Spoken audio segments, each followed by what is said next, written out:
Bonjour à tous, on se retrouve pour cette nouvelle guidance des énergies de la semaine du 29 juillet au 4 août. Alors qu'est-ce qui va se passer dans ce nouveau début de mois? Quelles sont les énergies de cette transition? Je vous souhaite un bon visionnage. Avec l'oracle des signes du 28 au 4 août.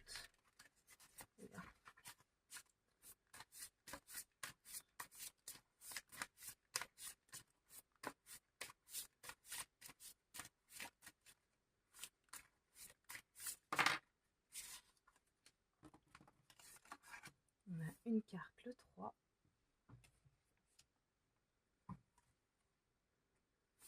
Ensuite avec le tarot.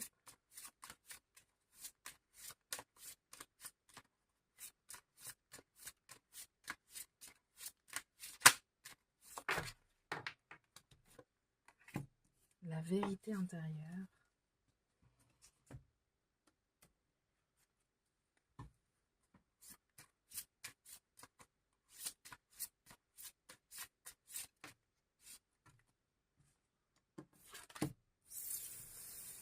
La pratique. Donc cette semaine, on a à nouveau 3 cartes. Qu'est-ce qu'elles veulent nous dire? On se retrouve avec ces 3 cartes. Déjà, ces 3 cartes, qu'est-ce qu'elles ont en commun? Pour pouvoir les observer un peu de près, on remarque déjà une tonalité de couleur qui est similaire, c'est-à-dire il y a beaucoup de bleu et de violet. Le bleu, c'est vraiment représenté par... c'est une couleur, pardon, qui représente la communication, et le violet qui représente la conscience. Donc là, on est plutôt dans des chakras du haut. On parle de l'expression, de la vision qui est mis en avant. Donc peut-être c'est déjà une invitation à de l'introspection pour à la fois développer cette vision et rentrer mieux en relation avec autrui dans notre expression ou avec ce qu'on est en train de faire, peut-être au niveau artistique ou peu importe la façon dont on s'exprime. Ça, c'est le message global que je capte pour ces cartes. La carte numéro 1, la carte 3. Déjà, juste petite précision, ce qui est assez étonnant. Enfin, étonnant.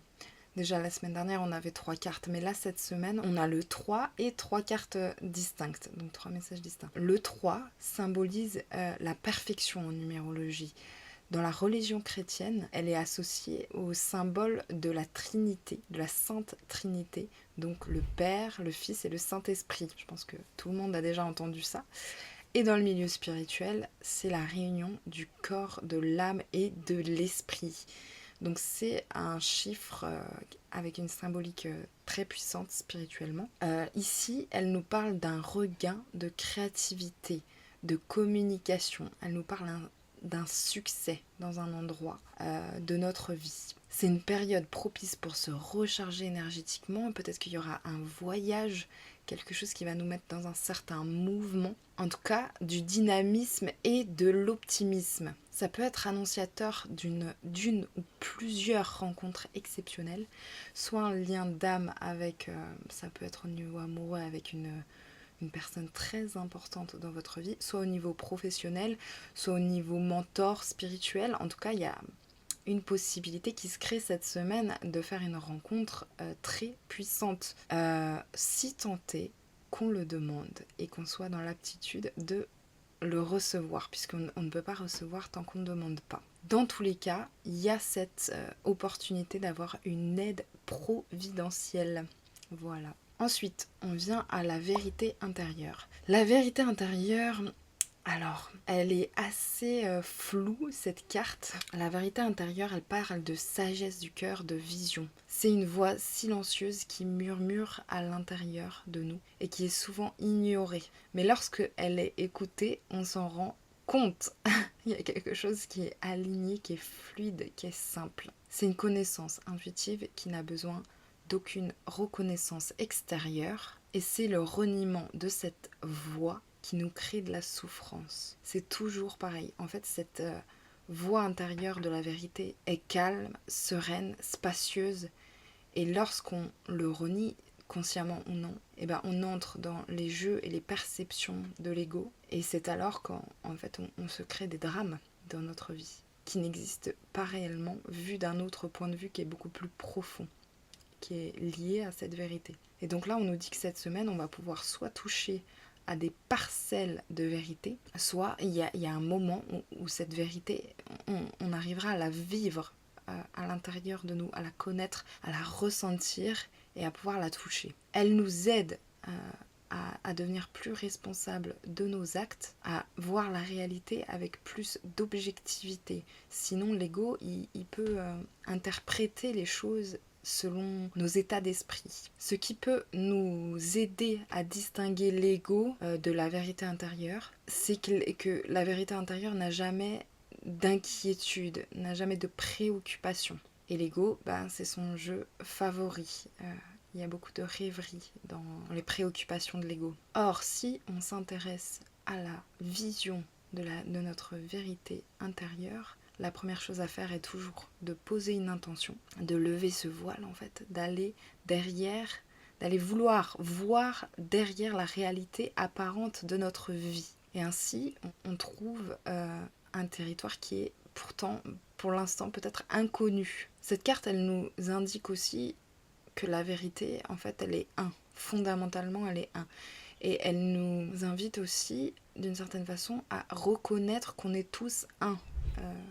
Que tous les êtres humains ne forment qu'une seule et même entité, avec tous le même potentiel de réalisation, et que c'est important de s'en souvenir pour avoir une vraie perception, pour avoir la perception de la réalité juste. Enfin, la vérité, elle laisse jamais de place au doute, puisque en fait elle est tellement spacieuse, elle est issue d'une connaissance intuitive tellement profonde que ça n'existe même pas dans cet espace. Voilà, donc ça c'est des petits renseignements sur l'énergie de cette carte, en sachant que si ça vous paraît un peu flou, cette histoire de vérité intérieure, je vous invite vraiment à plonger à l'intérieur de vous avec l'intention de la connaître. Peut-être que vous avez déjà connu ces espaces et dans ce cas-là, vous voyez de quoi retourne cette carte. Et si ce n'est pas le cas, sachez qu'il y a quelque chose qui est possible au-delà d'une perception de la réalité quotidienne et qui est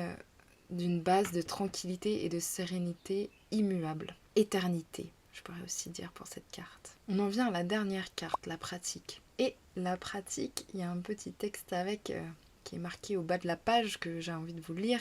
La meilleure façon d'être bon dans un domaine, c'est de pratiquer encore et encore jusqu'à ce qu'on le maîtrise. Alors là, on nous parle de persévérance et on nous invite à observer qu'en fait, toutes les personnes qui excellent dans un sport, dans un art, dans une pratique, peu importe laquelle, ont tous fait beaucoup d'efforts pour être dans la régularité de cette pratique, pour aussi s'améliorer et voir des résultats meilleurs de jour en jour. Ça demande aussi un bon quota de patience. En tout cas, travailler un petit peu tous les jours ou très régulièrement sur votre pratique vous amènera là où vous voulez être. Quel que soit votre rêve, déployer patience, régularité et effort sont les meilleurs moyens de voir des résultats à ce niveau-là. Donc là, moi, pourquoi il y a ces trois cartes, comment je lis la reliance entre ces trois cartes, je vois qu'on a un éclaircissement sur quelque chose, une vérité intérieure. Il y a des opportunités, il y a un voyage ou peut-être qu'il y a quelque chose, un événement en particulier, soit une rencontre qui nous amène à explorer cette vérité intérieure. Et une fois qu'on la connaît, en réalité, il va falloir pratiquer et mettre des efforts à cet endroit-là. Voilà, là c'est l'invitation de cette semaine et je crois que j'ai tout dit. Voilà, c'était la vidéo de la semaine, des énergies de la semaine. J'espère que ça vous a plu. Si vous souhaitez me soutenir, n'hésitez pas à partager avec un ou deux amis autour de vous cette guidance. Peut-être que vous avez autour de vous des personnes à qui ça peut plaire et qui souhaiteraient un peu connaître les énergies qui se passent en ce moment pour cette semaine-là de transition. Voilà, sinon je vous souhaite une très belle semaine à tous. Au plaisir de vous retrouver. À très vite. Ciao.